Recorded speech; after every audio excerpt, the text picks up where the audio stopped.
Hello, listen. Do you feel like, you're not making progress with your spoken English? Like you're stuck? Well, today I'm going to help you. I'm going to give you 5 tips, right? 5 simple things you can do every day that will help improve your spoken English and help you get, unstuck so you can do really well on the IELTS speaking test. Are you ready? Then come with me.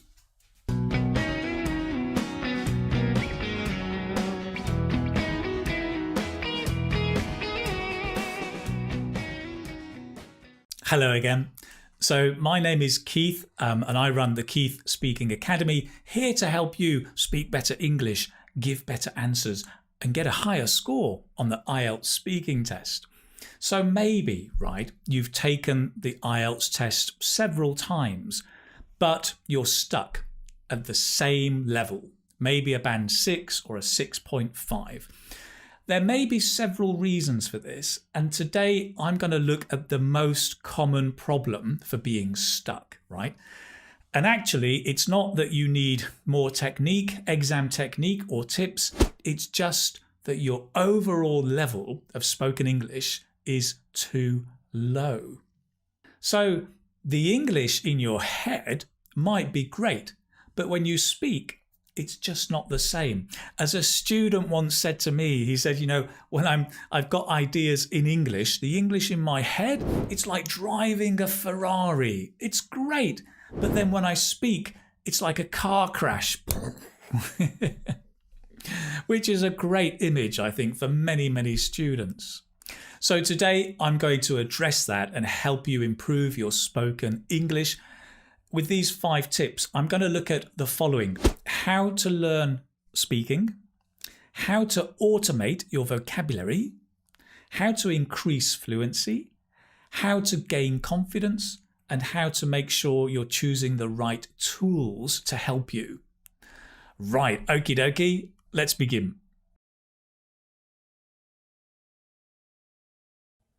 So first of all, how to learn speaking, or how to learn how to speak.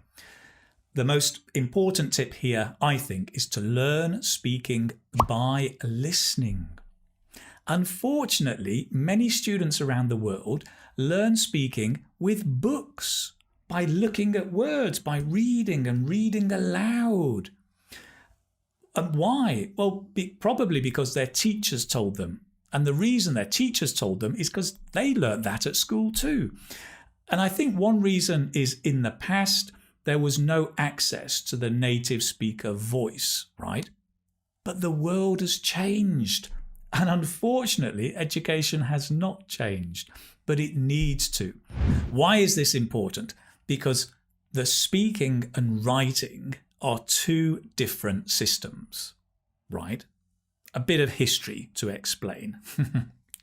I like history. We have been speaking, right, for over 10,000 years.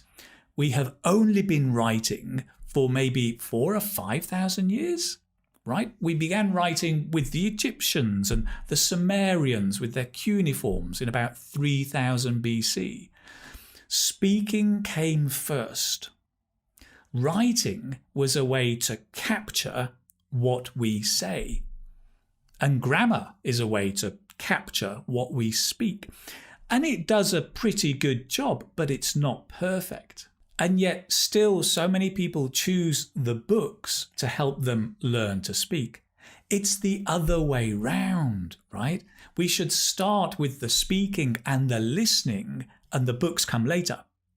It's a bit like, right, imagine, right, Messi, the football player, comes knocking on your door, with his football, and he says, "Hey, Keith, would you like to come and play football with me?" And you go, no, actually, I'm just going to stay at home and read this book about football. What? Why would you choose to read about it when you can be doing it, right, and learning really well? I mean, the book can be useful maybe later, but start with the doing, right? Start with the listening and the speaking, and the writing comes later. Learning by listening, if I haven't convinced you, let me finish with convincing you. Learning by listening has the following benefits, right? First of all, you learn natural spoken English. You know that the language is spoken, not written. You learn pronunciation.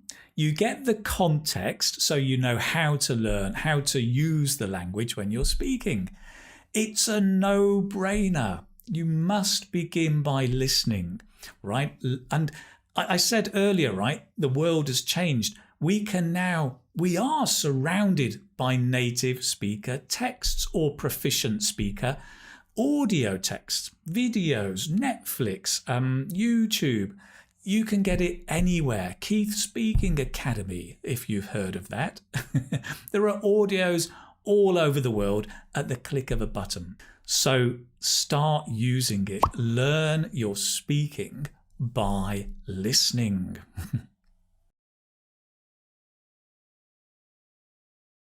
Okay, number 2, how to automate vocabulary. I love that word, automate. Great word. Keith, yes? What does automate mean? It's a good question, and I'm glad you asked. To automate something is to make it automatic, like without thinking. Do you know the phrase autopilot? To do something on autopilot. Sometimes I'm driving on autopilot. It just means I'm driving without thinking at the same time. So you may know, actually, I have a fluency course, and a strong focus of the fluency course is to automate grammar. So we look at maybe 16 different grammatical items, and through practice, automate them. So you're using them without thinking. Now, you can do the same with vocabulary. Automate your vocabulary. How do you do it? Very simple tip. Tried and tested method, repeat and juggle. Right? Repeat and juggle. What do I mean by that? Well, first of all, you find something to listen to, right? Remember what I said in tip number 1, learn speaking through listening. You listen to something and you repeat a word or a phrase, maybe a collocation, right? So you're listening to something, for example, an audio tape, and it says, I love Paris. And you go, stop. I love Paris. And you repeat, right? That's the repeat. Easy peasy. The juggle is that you then change a word. What is juggle? Good question. Let me show you. Juggle, right? Oranges, like the magician. This is juggling. Whoa! Now, why do I call it joggling? I don't. Why do I call it juggling? Because you take a word and you change it, right? So in our example, I love Paris. I changed the word Paris. I love Hanoi. I love New Delhi. I love Manchester, right? Easy. Now, you can juggle by changing the word, or you can change the tense. I love Paris. I loved Paris. I will love Paris. I used to love Paris. I'm sure I would love Paris if I could go there, right? So you're juggling the tense. Very, very simple. Listen, repeat, and juggle. And that formula starts to get you automatically using and hardwiring the vocabulary, making it active and more automated. Now, actually, as I said, education has changed, right? We are now surrounded by audio and video. There's lots of it, and there's lots of really good tools you can use. I came across one the other day that I thought was really, really good. And I'm going to show you very briefly how it works. Gives you access to lots of audio and video and helps you do this repeating and juggling. Let me show you. So let me show you this app, right? I've downloaded it off the Apple Store. I'm on my tablet over here. This is it over here, Woodpecker. And once you go in there, let me go inside the screen and show you how it works. So we've got a whole bunch of YouTube videos. If you've got Netflix, you can go in and sign in and access your Netflix videos. You can go on the web browser and also get some websites here. And there is a built-in dictionary, I think.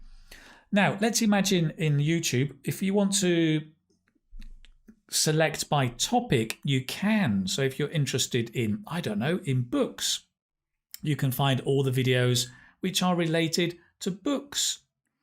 You can also choose by the channel if you prefer, or choose by the teacher. So all of your famous English teachers are on here. So let's see how we can actually use the repeat and juggling technique in a video. If we go into this video here, right, you can see you can watch the video. Great. When people ask me what I do, the tape script all the way through the video is here with timestamps. So I can click on any timestamp. He was very popular in his time, and pause, and I can repeat that, right? He was very popular in his time. I can check the meaning of a word by pressing on it. It tells me the meaning of popular, well liked, popular, dictionary, voice. But if I press the timestamp, it'll just repeat. he was very popular in his time. He was very popular. He was very popular. Press the timestamp. He was very popular in his time. He was very popular. Da, da, da, da. Great. And now I can juggle. I can change the end. He was very popular 10 years ago. He was very popular 2 years ago. He was very popular a year ago, and so on. He was very popular in his time. Total flexibility to move around and be repeating and juggling. Absolutely brilliant. Great. So that's it. Tip number 2. Listen, repeat, and juggle. Let's move on.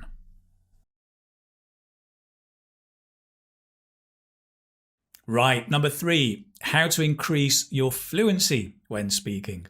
So the tip here is focus on chunks. So what are chunks, you ask? Chunks are pieces of language, typically 2 words together, or maybe 3 or 4 words that go together normally. So your chunks may be, for example, collocations like heavy rain, right? We don't say big rain, we say heavy rain. These words go together like friends, they stick together. Chunks could be idiomatic expressions like kick the bucket, right? Meaning to die. He kicked the bucket, kick the bucket. It could be a filler, like on top of that, right? When we say on top of that, you don't want to be thinking, is it in top, on top of this, on top of that? You don't want to be thinking, you want a ready-made chunk on top of that. So you learn the chunk without thinking about all the words. And this, as you can imagine, speeds up your fluency. I mean, take collocations. Let's take the word shopping, for example, right? When you learn the word shopping, you should also learn some common collocations, right? You can go to a website like Ausdic.com, brilliant website, give you instant collocations, and you'll find things like, well, weekly shopping, online shopping, late night shopping, a shopping spree, or shopping hours, right? These are chunks of language that if you learn them, you can use them much more flexibly. You don't have to think, right? Somebody says, you know, what did you do at the weekend? Oh, I did my shopping, you know, for Monday to Saturday, you know, the shopping for the week. Oh, you mean your weekly shopping? Yes, I did my weekly shopping. If you learn the collocation, it just helps you become much more fluent. It's very simple when you think about it, right? When you learn words, one word, you have to think about putting them together. When you learn chunks, you don't have to think about putting the words together. You just think about putting the chunks together. Imagine this, right? Imagine a builder building a house, and he's using bricks, and he puts the bricks one by one. He puts the bricks on top of each other.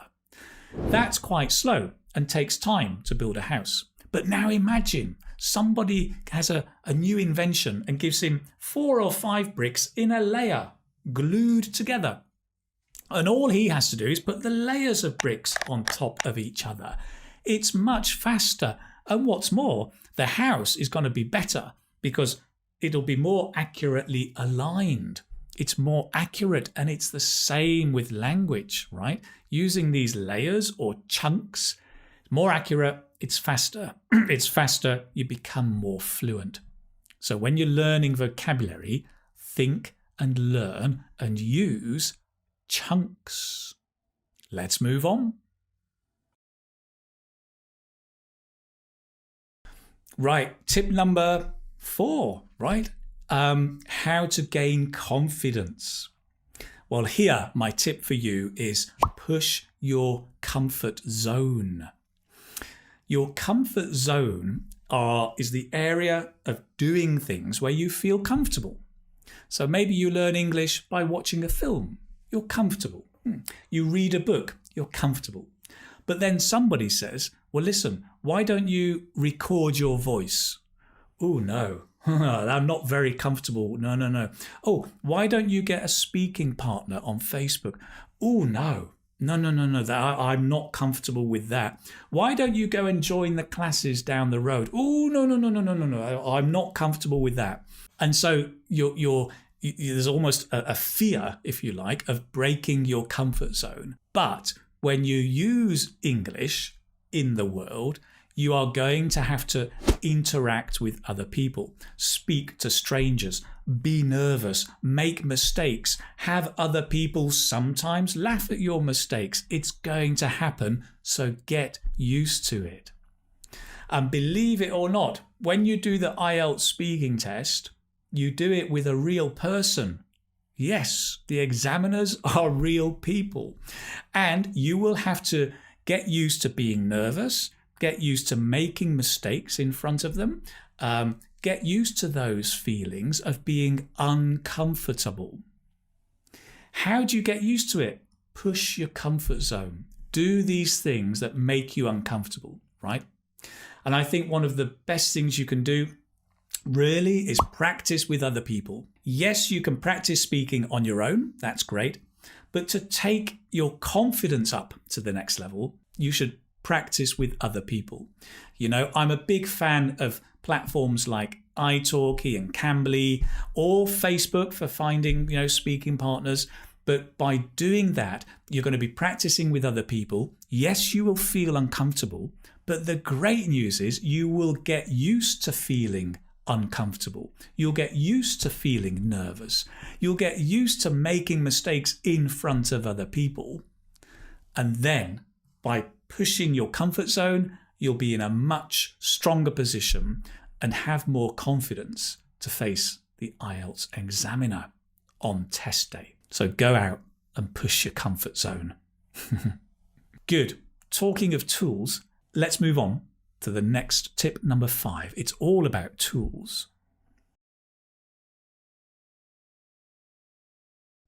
Right, tip number 5, all about choosing the right tools, right? My suggestion here, tip number 5, is immerse yourself in natural spoken English.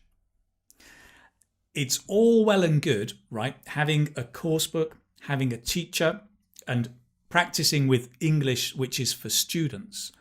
But it's really important you don't forget the real world and that you also engage and immerse yourself in natural spoken English, which is not for students, which is used by not normal people, by native speakers or proficient level speakers of English. Why is this important? Well, because teachers are great, right? But teachers and course books normally limit the language they expose you to. They speak slowly, they correct you, they're polite, they encourage you. It's kind of an artificial bubble where you can build up your confidence, and that's great. But also the real world is a bit different, right? People are not so polite. They may not correct you. They speak quickly. They expect you to understand. There is no mercy. In the IELTS speaking test, you must answer straight away. So there's pressure, right? So I think have the teacher, the course and the book, that's great. But also make sure you're immersing yourself in spoken English. And this connects with a lot of things I said earlier, right? About listening, learning speaking by listening, about using different tools. So nowadays, there is so much opportunity. And I'm sure you know through videos and podcasts that you can find on the internet, on your television, or through your radio, if you still have a radio. Call me old-fashioned, if you will.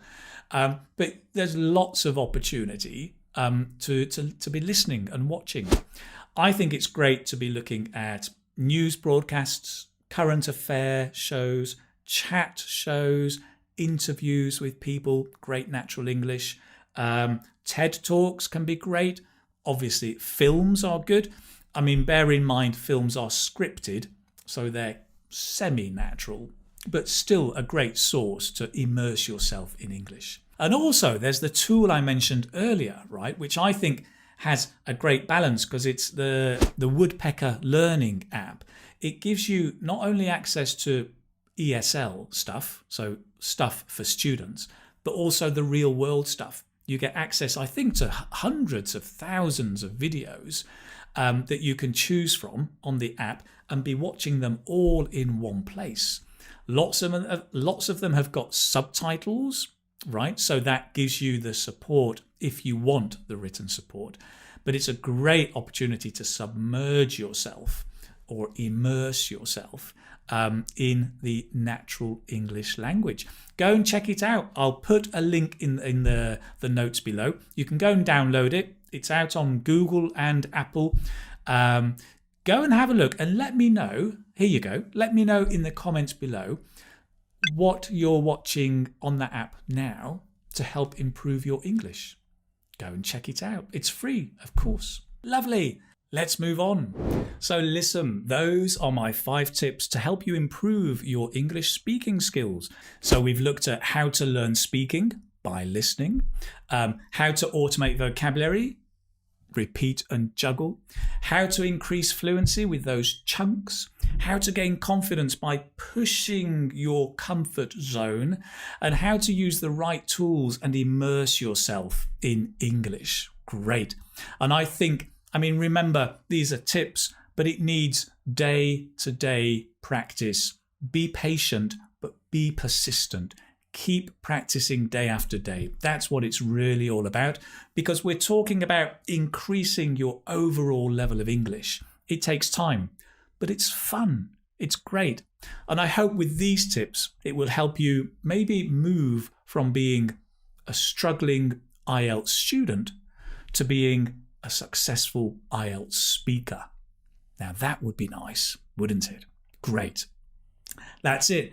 Please do subscribe. Remember to turn on notifications on YouTube so you can find out about my upcoming videos. Do leave me a comment below. Let me know what you're watching or listening to help improve your English today. Brilliant. As always, it's been fun and a pleasure. Take care, my friend. Bye-bye now.